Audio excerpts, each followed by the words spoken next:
Hébron, caveau des patriarches, l'un des endroits les plus névralgiques en Cisjordanie. Le seul édifice où fidèles musulmans et juifs, pris dans moins de 500 mètres carrés. Au-delà de cette porte se trouve le côté musulman. 5 fois par jour, nous permettons au muezzin de venir dans son bureau et réciter la prière, afin de maintenir une bonne entente entre les religions. Nous affectons des combattants qui accompagnent le muezzin pour qu'il puisse prier comme il faut.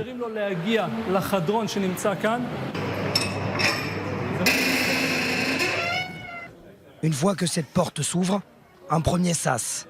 La première fois que l'une de nos caméras pénètre du côté musulman. C'est l'endroit le plus proche des sépultures de nos patriarches. Beaucoup de personnes viennent ici faire des demandes particulières, juifs comme musulmans. Tout le monde est d'accord pour dire que nos pères sont enterrés ici. Plusieurs enfants saluent le capitaine Netanel. Avant que de manière étonnante, un dialogue s'ouvre avec le responsable du Waqf, en charge des lieux saints musulmans du caveau des patriarches.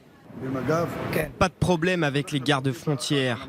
On réfléchit ensemble, on est ensemble dans la mosquée, on coopère bien. Une bonne entente de façade, car à l'épreuve des faits, la situation semble beaucoup plus complexe. Sur 13 incidents en 2018, 8 terroristes ont tenté d'attaquer cette position.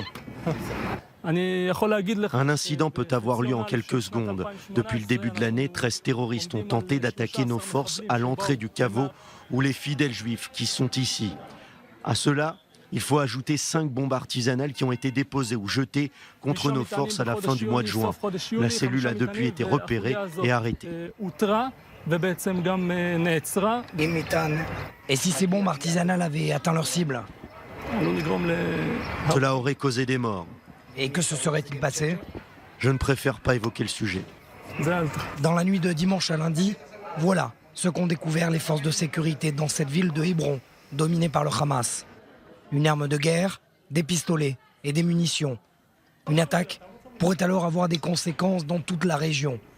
Mais contrairement à ce qui se passe à l'entrée du mont du Temple, esplanade des mosquées, ici, pas de problème à ce que des portiques de sécurité soient installés à l'entrée de l'édifice et que des dizaines de caméras de surveillance soient déployées.